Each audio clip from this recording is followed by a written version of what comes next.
Good afternoon friends. അപ്പോൾ അതെ ഇന്ന് നമുക്കൊരു ഇന്നലെ മഴയായിരുന്നു കേട്ടോ. ഇന്ന് നമുക്കൊരു തോർച്ച കിട്ടിയിട്ടുണ്ട്, നല്ല വെയിലുണ്ട്. അപ്പോൾ അത് എൻ്റെ പയറൊക്കെ നാമാവശേഷമായി തീരുവാണ്. എന്നാലും ദാ ലാസ്റ്റത്തെ ഒരു കറിക്കും കൂടെ പയർ തന്നിട്ടാണ് പോണത്.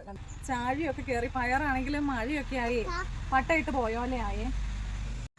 അമ്മ പറയട്ടെ, ഇലയൊന്നും ഇല്ല, എന്നാലും ഇടയ്ക്കൊരു തെളിച്ചമുള്ളതുകൊണ്ട് അങ്ങ് മഴ തന്നെയായ ദിവസങ്ങളില്ലല്ലോ. 2-3 ദിവസം മഴ പെയ്താൽ പിന്നെ അങ്ങ് തെളിയും, അങ്ങനെ ഒരു കാലാവസ്ഥയിലായിരുന്നു. ഈ പ്രാവശ്യം അങ്ങനെ മഴ തന്നെയായിട്ട് ഉണ്ടായിരുന്നില്ല, അതുകൊണ്ടാട്ടോ ഇതൊക്കെ ഉള്ളത്.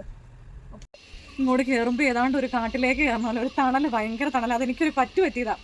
നമ്മുടെ മുട്ടപ്പയറില്ലേ, ഞാൻ ആ മഴ പെയ്യണതിന് തൊട്ട് മുമ്പായിട്ട് നട്ടു കേട്ടോ. അത് നല്ല വെയിലുള്ളപ്പോൾ കായ്ക്കണയായിരുന്നേ.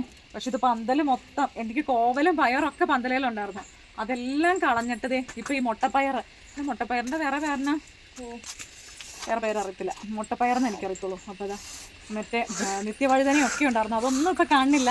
മുട്ടപ്പയർ കായ്ച്ചു തുടങ്ങില്ല, മഴയായതുകൊണ്ട് നല്ല വെയിലുള്ളപ്പോൾ മാത്രമേ കായ്ക്കുള്ളൂ. പക്ഷേ അതെ ഫുള്ള് കയറി മറിഞ്ഞേക്കും. ഇതാ ഇങ്ങോട്ടൊക്കെ നോക്കി, ഫുള്ള് ഇതാ ഇങ്ങനെ ഈ പന്തലേ കയറ്റിയോണ്ടേ പന്തലയിൽ നിൽക്കില്ലാണ്ടായി, അങ്ങനെ ഒരു അവസ്ഥയായി. അപ്പോൾ അതെനിക്കൊരു അബദ്ധം പറ്റി. ഇനി ഈ മഴ കഴിഞ്ഞ് വെയിൽ തെളിഞ്ഞു കഴിഞ്ഞാൽ അത് കായ്ക്കുള്ളൂ. പക്ഷെ പൂവൊക്കെ കുത്തുണ്ട്, പക്ഷെ എനിക്ക് അബദ്ധം പറ്റിയതായിപ്പോയി. ബാക്കിയെല്ലാം അതുകൊണ്ട് ഇവിടെയൊക്കെ പയറുണ്ടായി വൻ്റെ നമ്മുടെ വള്ളിപ്പയർ, ഇതാ അതിനെയൊക്കെ ഞെരുക്കി കളഞ്ഞു. എന്നിട്ട് പിടിച്ചു മുത്തേ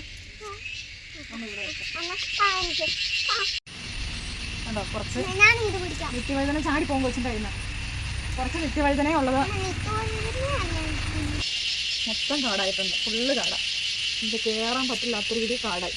കാരണം ഇടയ്ക്ക് വെയിൽ തെളിയുമ്പോൾ ഞാൻ വളം ഒഴിച്ചു കൊടുക്കും. അപ്പോൾ കാടൊക്കെ അല്ലെങ്കിൽ തന്നെ മഴ പെയ്യുമ്പോൾ കാട് കയറുമല്ലോ. ഉണ്ടോ, എൻ്റെ ഒരു വെണ്ടയ്ക്ക് മൂത്ത് കിടക്കുന്നുണ്ട്, സാമ്പാറിനുള്ള വെണ്ടയ്ക്കായി. കാട് കയറിയേക്കണം. മുളക്,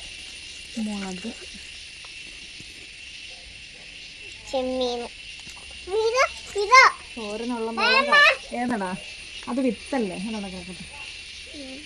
അങ്ങനെ ഇഷ്ടമാതിരി കയറിയിട്ടുണ്ട്. ചീര വെട്ടാറായിട്ടുണ്ട്.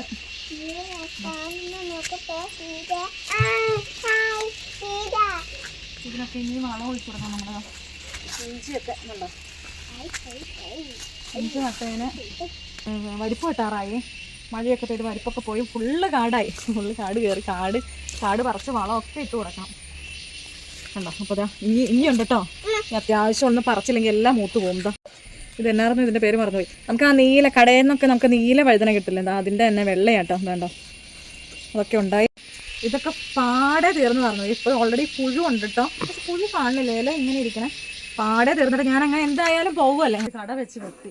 പക്ഷെ ഞാനിപ്പോൾ എത്ര കറക്കിയുള്ളത് പറിച്ചു എന്നറിയാതാ, വീണ്ടും ഇഷ്ടം മാതിരി ഉണ്ടായോണ്ട് കേട്ടോ. അതാ ഇത് പുഴുവല്ല കേട്ടോ, ഇത് മഴയുടെ എങ്ങാണ്ട് പുഴുവാണോ, പുഴുവിനെ ഇവിടെ കാണുന്നില്ല. എന്തായാലും എല്ലാം ഇങ്ങനെ തുളഞ്ഞ് നിൽക്കുന്നുണ്ട്, വേണ്ട അടിയിൽ നിന്ന് പൊടിച്ചു വന്നിട്ട്. ഇനിയുണ്ട്, തീർന്നില്ല കേട്ടോ, അപ്പറയുണ്ട് പറിക്കാൻ. അടുത്ത് പുന്നൂസിന് തിരക്കാം.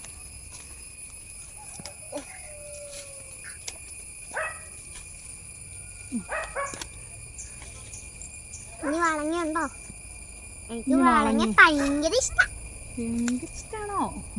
മേളിലാ കിടക്കണേ, എത്തൂല അപ്പൊ കണ്ടോ. അപ്പം ഒരു കറിക്കുള്ള മാളങ്ങയായി, നിത്യവഴുതന ഒരു കറിക്കുണ്ട്, പയർ ഒരു കറിക്കുണ്ട്. ഈ മഴക്കാലത്ത് നമ്മുടെ തോട്ടം ഇങ്ങനെ ഫലം തന്നെ അല്ലേ, ഭയങ്കര സന്തോഷം.